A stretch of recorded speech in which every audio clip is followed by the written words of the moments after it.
I see only one mayor. Where are the other mayors? Or even not even mayors, but staff members of the municipality, or those that are responsible for road in their specific towns. We are always complaining that, of course, national roads are good, but the roads in the towns are not good. And this is a platform where we must say that what we want to see in our towns.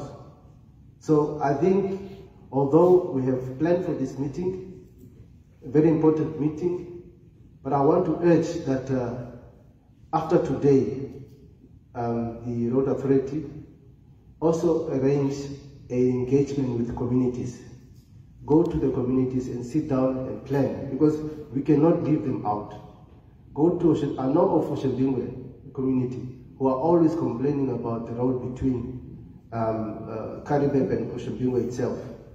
The people in Walvis Bay, we have bad roads, they want answers.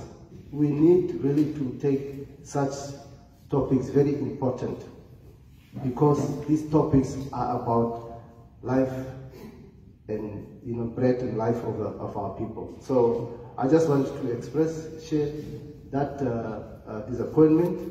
Let us do better. Let us do better in inviting and ensuring that the people come to meetings.